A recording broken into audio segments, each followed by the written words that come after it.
Leitrim, look at it's a small county, but it has lots to offer. You start with Carrick and Shannon. Paddy, how are things? Stephen. How have you found your inter-county career so far? Tell me a bit about it. Yeah, I started my debut in 2011, and this is my 13th season now. I didn't play underage until I was 21 with the county, and I'm 13 seasons in now. I started on under 20s, 21s with Mickey Moran, and I made my debut in 2011 with Mickey as well. So I'm still on the go. It's been a long stint, but You haven't looked back since? I haven't looked back since. As a young family, we've been always involved in sports. 2 brothers and 2 sisters that I've heavily involved with the club too. I started under 12s with my club, and ever since I never looked back. 2 brothers play as well, my 2 sisters. So it's in the family. Our parents would have kept us as fit as we could growing up and active, and ever since that's how I pushed on and kept the fitness through the family and played under 20s county and then went into senior county. My dad would have been out in the back garden since 5 years age with my brothers and sisters kicking balls every evening. My club too, a good club manager there coming through. They really pushed us all the way. Big influence on me was the club. And then Mickey Moore and John Morrison joined them in the under-21 panel that time. And ever since, I never looked back. I never thought I'd make the inter-county scene. I went to all the Leitrim games, always dreamt of playing.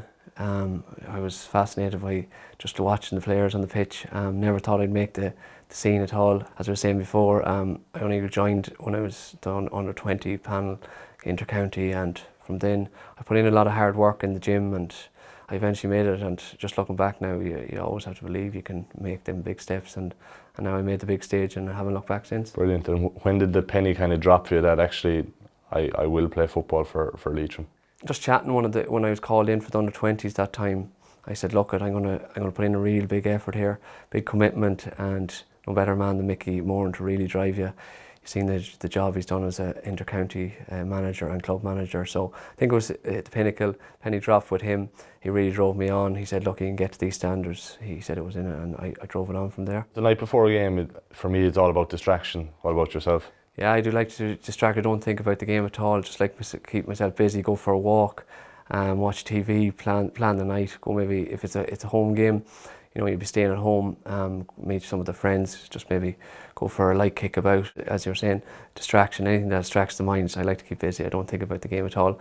And I suppose if you're staying away, then you're in the hotel and you're just, you know, some lads might play cards. You might go for a walk outside. Just try and not think of the game, and then just hoping that it comes as quick as it can the next day. Yeah, you're trying to distract yourself the whole time, because sometimes you could have the game played the night before, and your mind would just be boggled really. Like, any hidden gems in Leitrim? Leitrim, look at it's a small county, but it has lots to offer. You start with Carrick and Shannon. It's the social scene. I suppose everyone talks about the hens and stags there. Look at the social life. You're lovely, the Shannon there, and the moon, the river. I suppose closer to me there, where my home place is Glencar Waterfall. It's a lovely waterfall, lovely walk up to it, and up the back of the waterfall there's lovely walk trails and there's hiking. So yeah, Glencar Waterfall is #1, and if you look it up, it's very famous in Ireland. So that's I'd where you highly go to clear recommend. the head. Yeah, I go there. Yeah, no, look, it's very scenic. It draws a lot of tourist attractions, and if you're ever down that way, I'd highly recommend it. You might want to move there. Glencar Waterfall, I note it. Exactly. Yeah. Shane O'Connell, I would say, is the toughest market training. What about in the Leitrim camp? Yeah, I suppose I'm getting older now, and every training session is getting harder because all the young boys are coming through, and it's always, I'm a man marker, so I'm always getting the tough ones. So if I had to go, Ryan O'Rourke there, he's so skillful, tricky. You don't know what he's going to do next time you go to tackle him. Like, he's so skillful and he's so hard to read. Keith Byrne too, very kick on, shoot on point. Like, and to be honest, it's getting harder every time to mark them. But yeah, Ryan O'Rourke and Keith Byrne and Darren Rooney, they'll be the 3.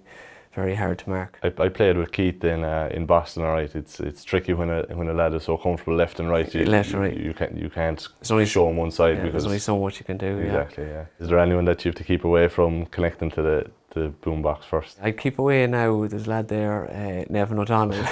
he could put on anything like Fleetwood Mac or anything that's not energy. So, wouldn't get you pumped up. No, he wouldn't. We'd leave it to the S&C coach, Dahi McCabe. Now he's the man to go for the tunes. We leave it to him. He's a Dove lad, so he knows the tunes in and out. He plays good, positive tunes. So, Paddy, who would be the big motivator on the Leitrim panel? I suppose I've been through a good lot of players. Played with over the years, and I played, was it 10 or 11 years with Emlyn Mulligan. You probably know him well as one of the best free kickers in Ireland, but yeah, he retired fortunately there in the end of April, so yeah, Emlyn would have been always my look up to.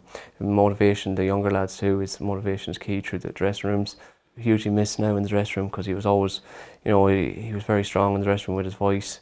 Outside the pitch too, if he rang you, he'd ring you on the phone, like, and his words, you'll always remember what he says on the pitch as well, and off, you know, he'd ring you maybe during the week too. He's always a motivational talker.